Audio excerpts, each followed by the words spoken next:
Hey everybody, it's Christina of CraftyPaws. I'm here to share a couple of ATCs that I've colored up and designed here. I have been wanting to do a few more ATCs, and I also have been really wanting to color up this adorable greeting farm stamp set called Little Mermaids. And I've had this in my stash almost from the day they released this stamp set, and this is the first time I've had a chance to color them up, and I just think they are so stinking cute. I have this background, I played with some clean color real brush markers. That's these markers here. And I played with them on some watercolor paper and had this in my stash. I've used some of it for another project, and I just had these probably for over 6 months. And I finally decided I was going to use them as little bases for ATCs, which measure 2.5 inches by 3.5 inches.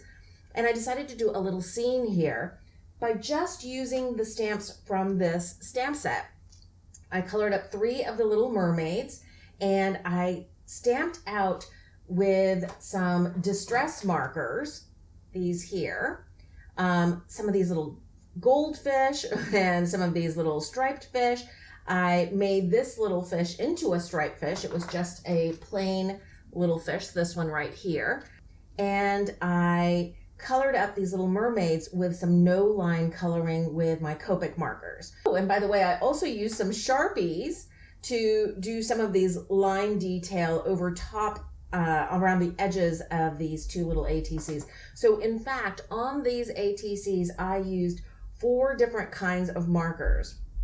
The clean color real brush, Holtz Distress Markers, Copic Markers, and Sharpie Markers. Plus I also used some Jelly Roll pens. This one's a clear star for that little shimmer sparkle. And I also used a Copic Multiliner pen.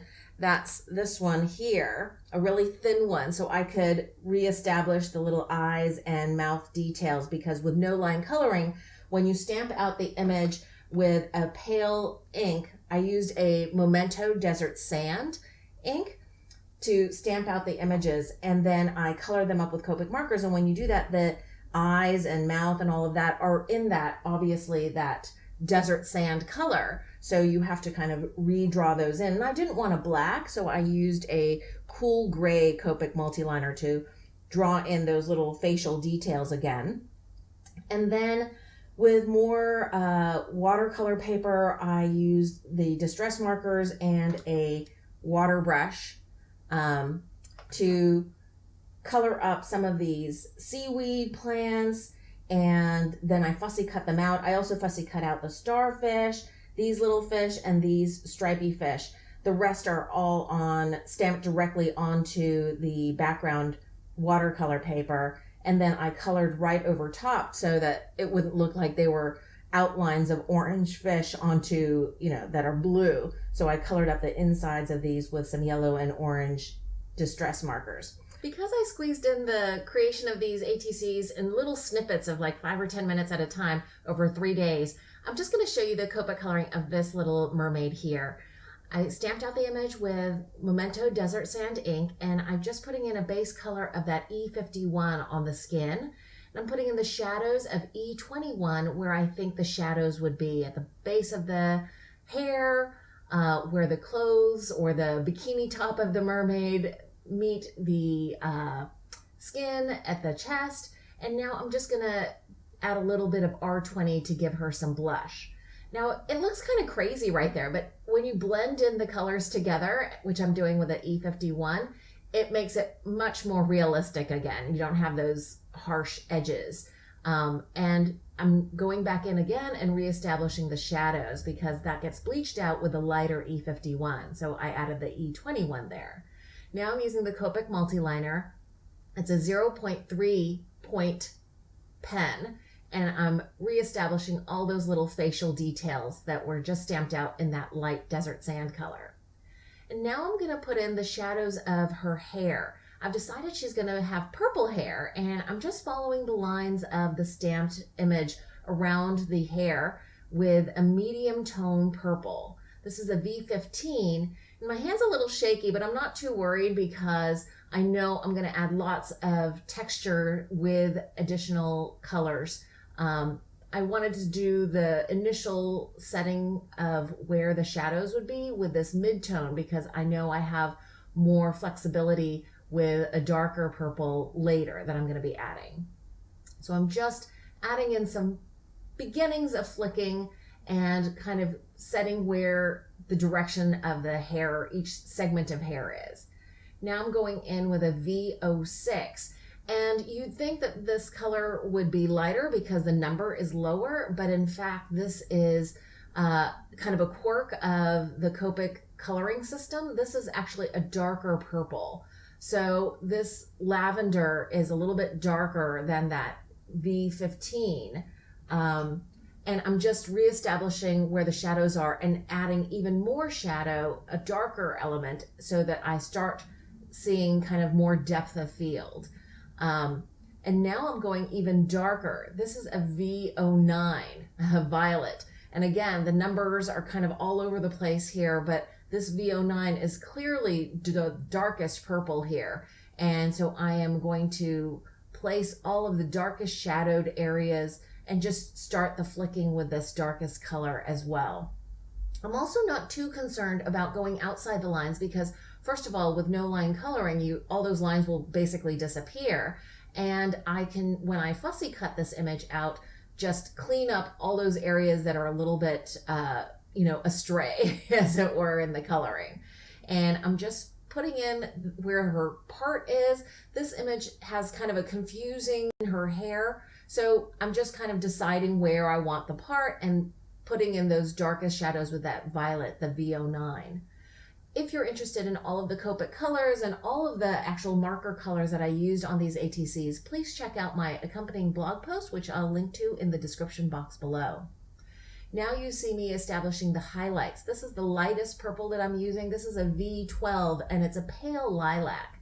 And I just want to make sure that I don't have too much white of the cardstock showing, and I am putting in those little highlighted areas. Now I'm going to go backwards again, going from kind of a medium tone purple, adding in more flicking so that it looks more and more like real hair texture. Now I'm going to go back in with that V09, go backwards V06, and then V15, and then back to the V12. So usually when I color hair, I go back and forth from medium, going all the way to the darkest, then all the way to the lightest, and then back again, so that I get a full range of highlights and shadows, and where the lightest colors might have bleached away the darkest colors, I'm reestablishing those dark colors again.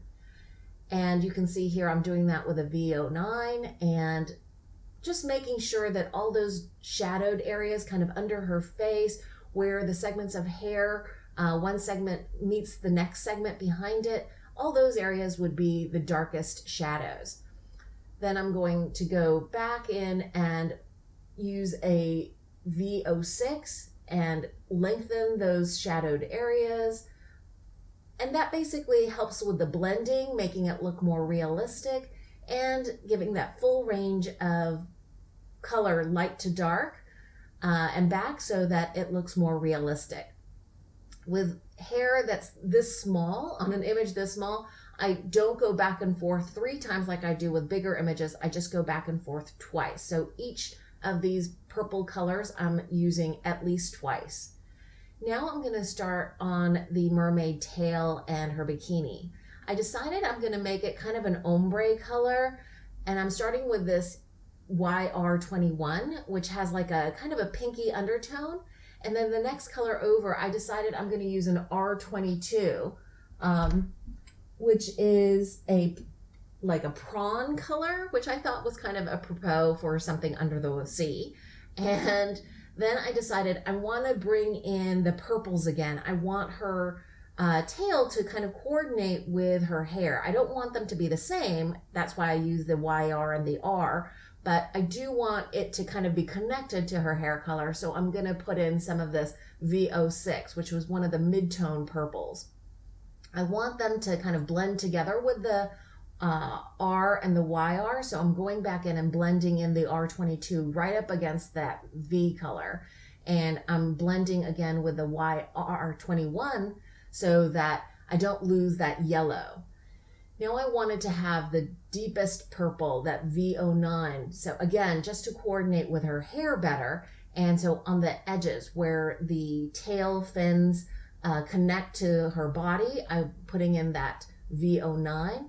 And I'm just adding just enough color to, again, coordinate with her hair, but not lose all those other colors, because I want her tail to look distinct from her hair. I don't want it to be just, you know, kind of a flat purple mermaid. And I think adding that R22 and that YR21 really helps do that, make it more kind of vibrant.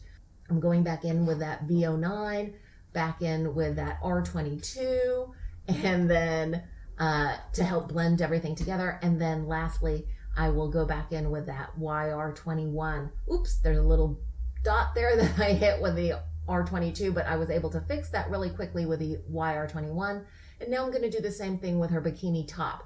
Started with the base of YR21, then added the R22 right at the center, and then that purple is added on the outside and the center where the bikini is cinched, and then that V09 just on the ends. I'm going to reestablish that R22 so that it's not lost with those purples, and get that highlight in with that Y21. This picture is of the ATCs in progress. I haven't yet added that little mermaid that I just colored up. And here is the completed ATCs. I've added more of the seaweed, all those little fishes. I hope you've enjoyed this process video. If you did, please give it a thumbs up. Thanks so much for watching.